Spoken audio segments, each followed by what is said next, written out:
Hare Krishna, Namaste, Chapter 18, which is entitled as Sannyasa Yoga.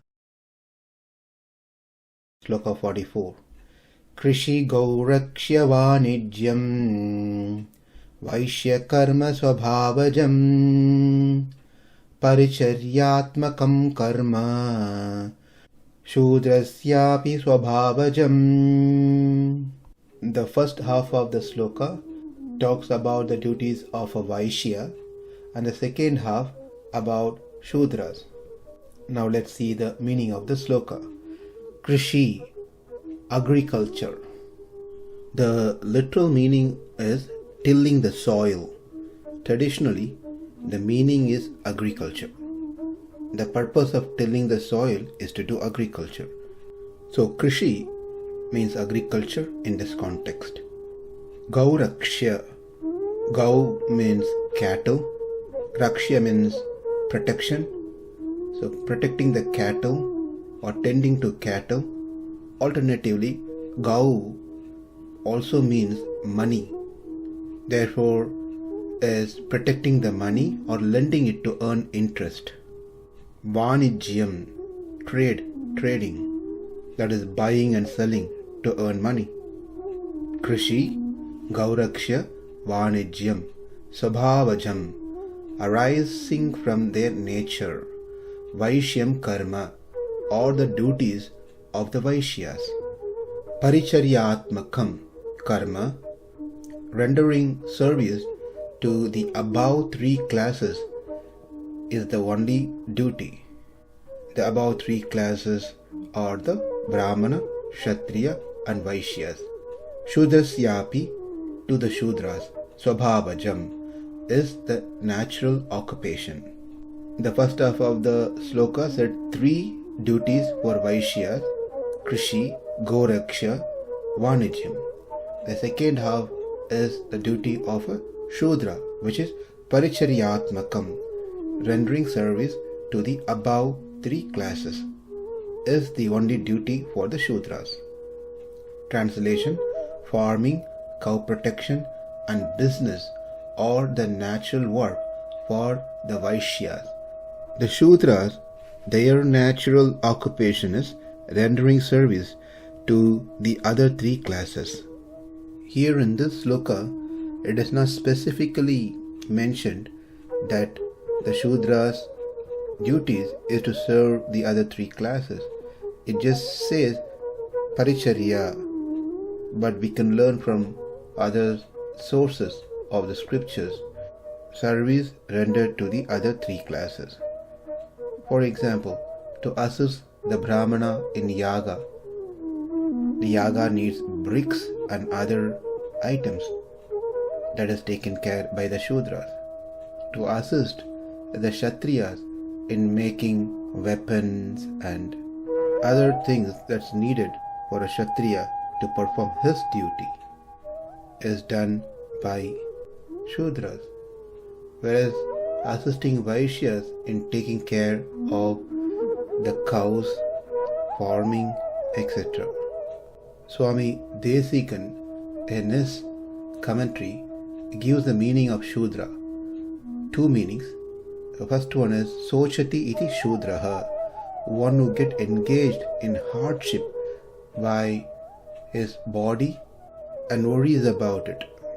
Second meaning is sucham dravayati iti śūdraha, one who drives away sadness for the other three classes of people. Therefore he is called as śūdra. One more time, one who worries about himself, about his hardship and body is sochati iti śūdraha, and one who drives away the sadness for others, the other three classes of people, is sucham dravayati iti śūdraha. One may ask, are these the only duties that's mentioned here by Krishna, or the ones for four varnas, or is there anything more? The scriptures give more besides what has been said here by Krishna. Krishna has just hinted and given few to illustrate, that's all. But one should approach a learned guru and understand the other responsibilities and try to do them as well to their best. There are common duties and there are specific duties for each varnas. For example, bathing, doing japa, those sort of things are general duties for all 4 classes of people. Whereas there are various other duties which are very specific to each classes. What have been mentioned here are just few to highlight. As we mentioned earlier, study of Vedas, performing yaga and giving dana are common duties for Brahmana, Kshatriya and Vaiśyas. The means of livelihood for a Brahmana is performing yaga for others, teaching the Vedas and accepting dana from good people. For the Kshatriyas, it is by ruling the kingdom, and for Vaiśyas by performing agriculture and trading. Whereas for the 4th class of people, earn their livelihood by doing service to the other 3.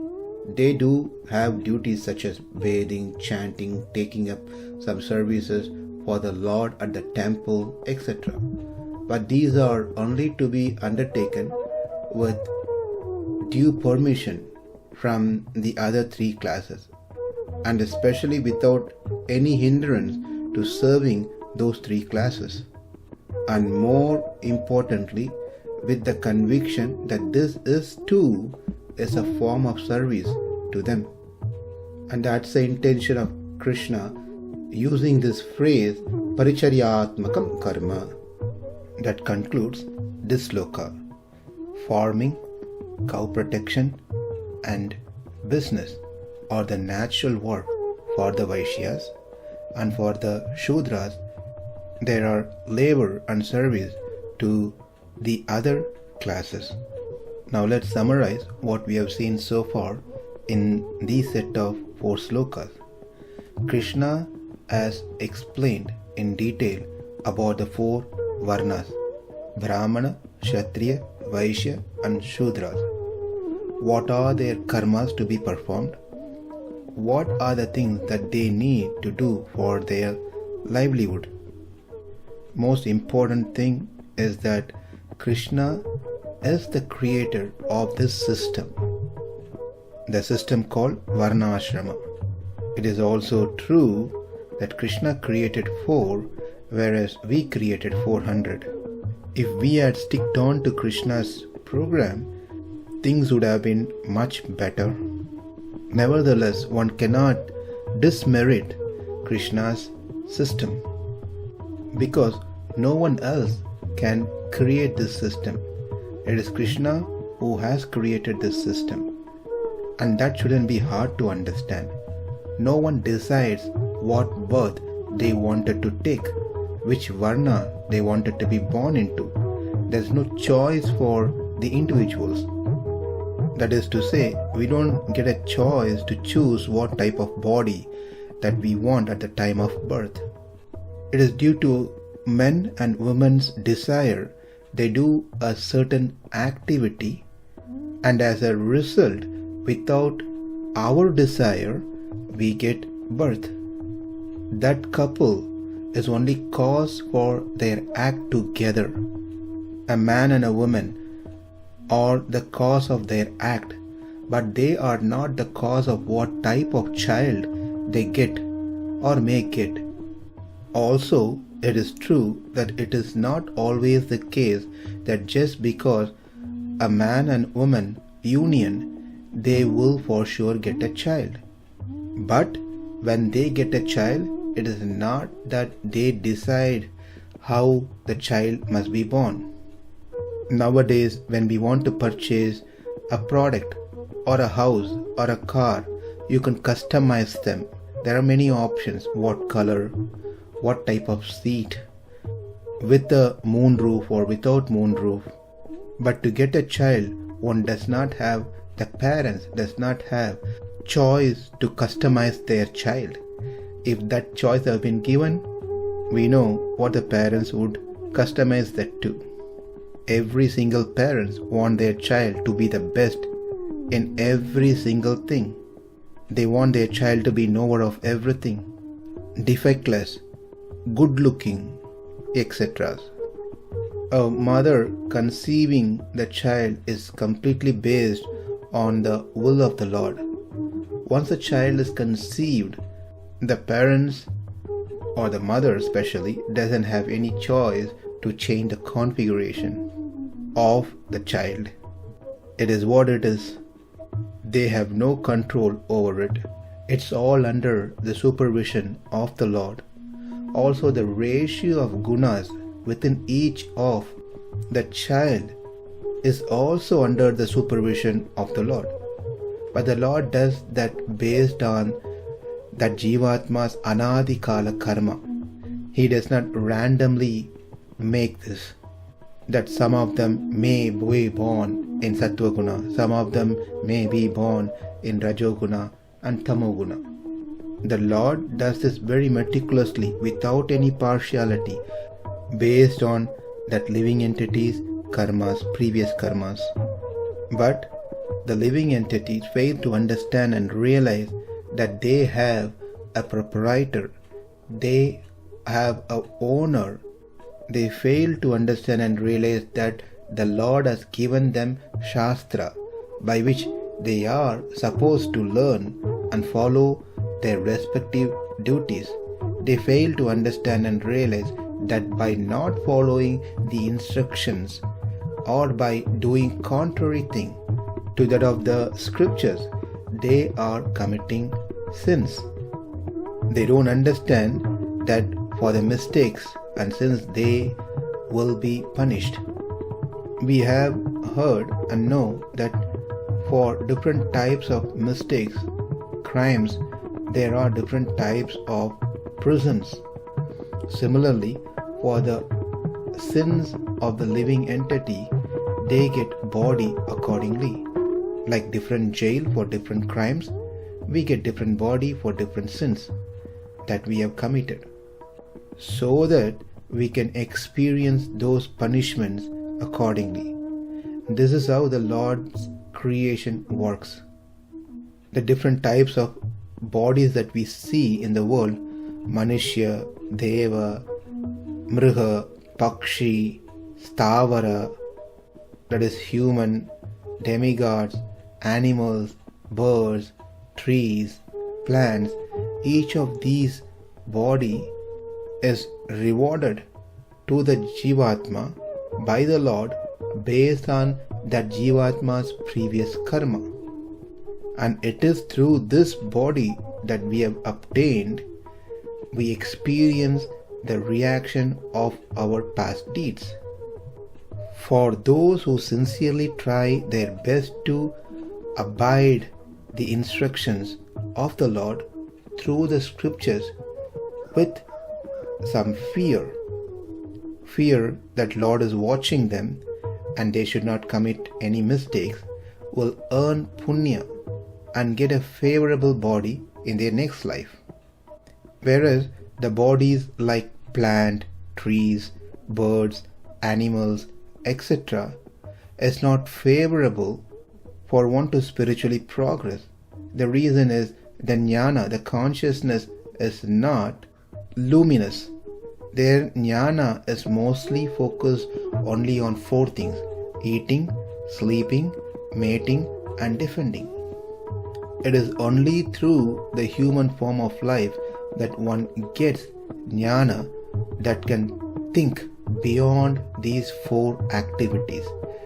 These four activities also present in human, but they have their capacity, their jnana can expand further beyond these four activities. With this extended jnana, the human being is able to attain what he desires by right effort.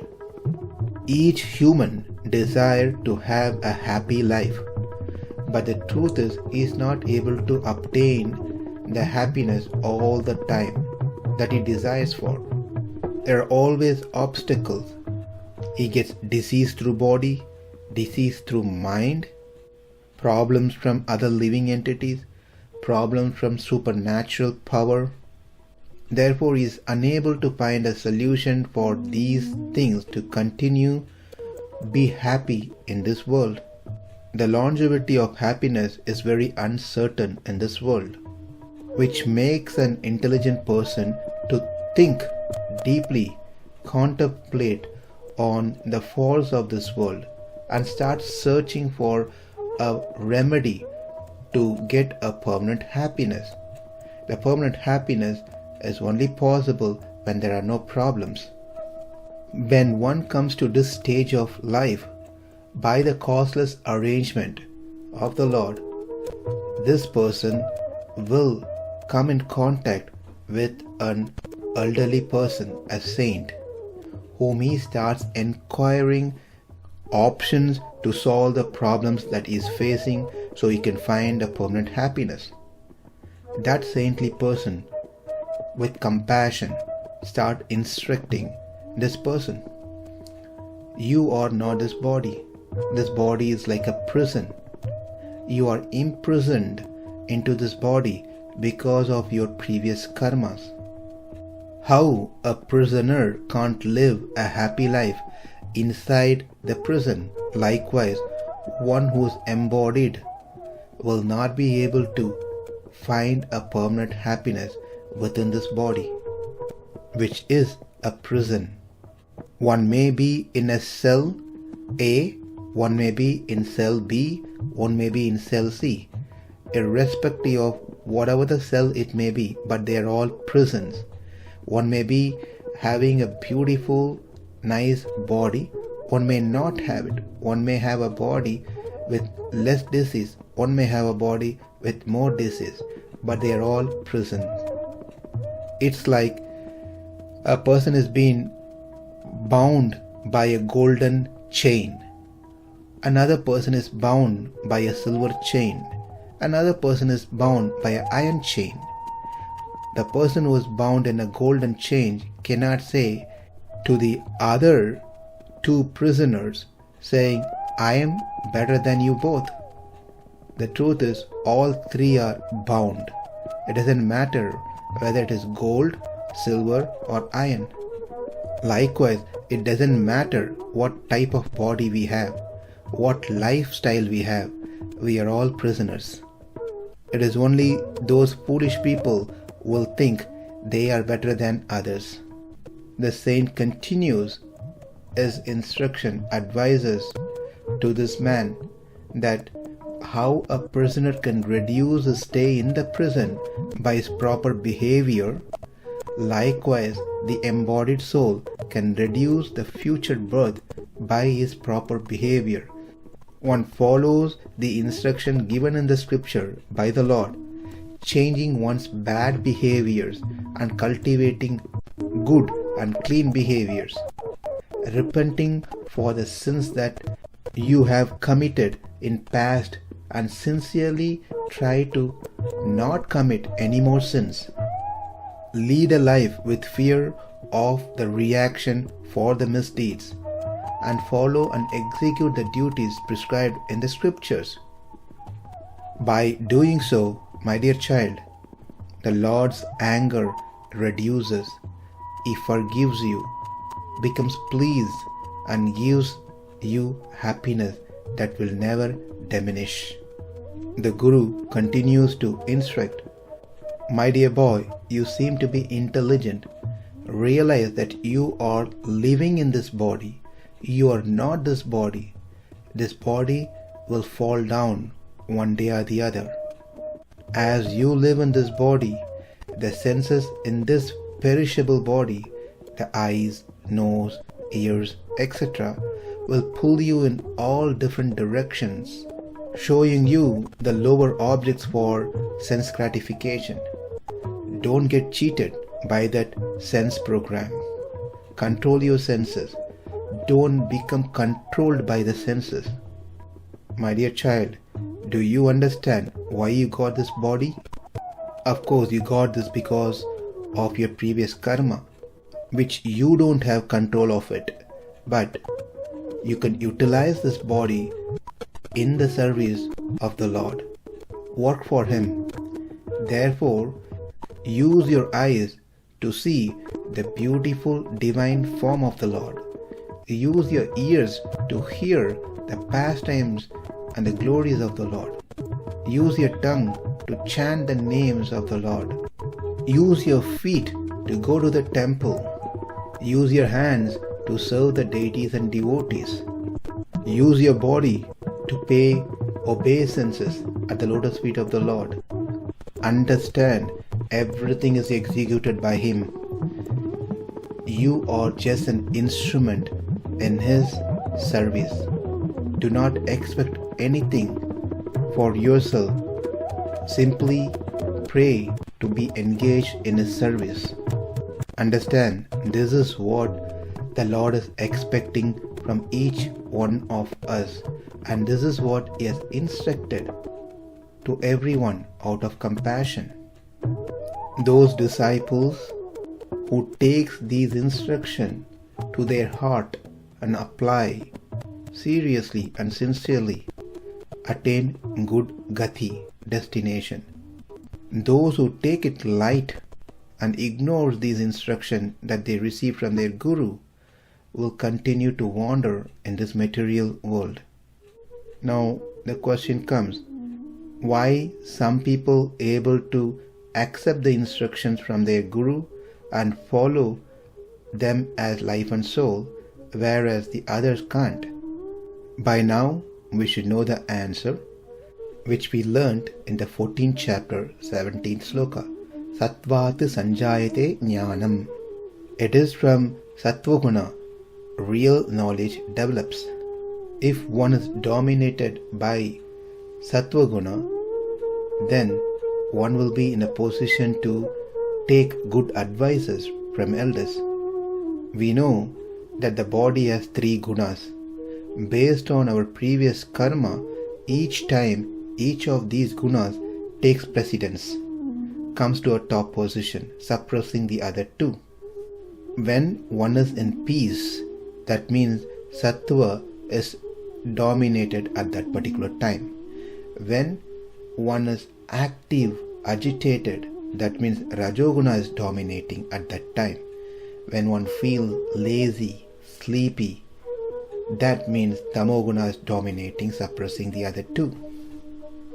We learned that the Lord mentioned that He created these 4 varnas, and these 4 varnas is configured to have Sattva, Rajas and Tamas.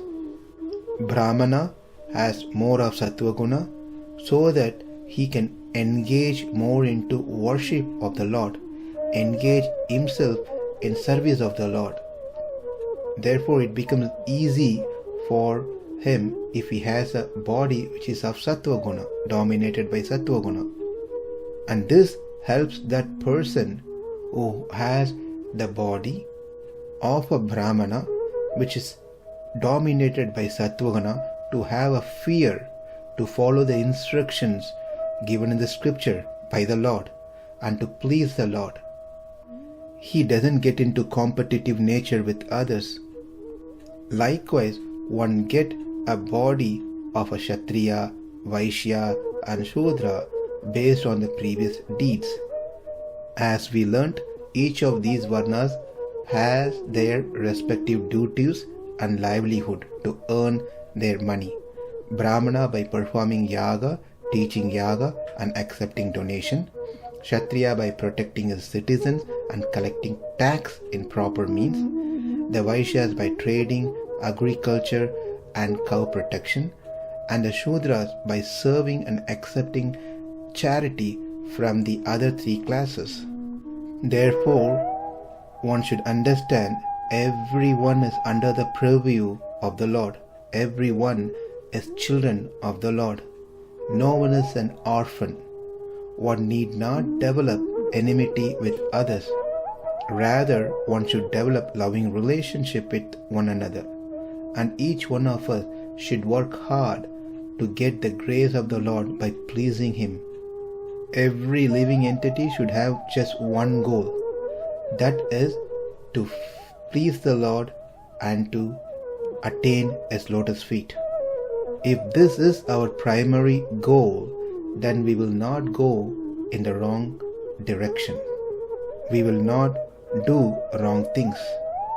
By engaging in one's respective duties, one will be happy here and gradually progress and attain the spiritual abode.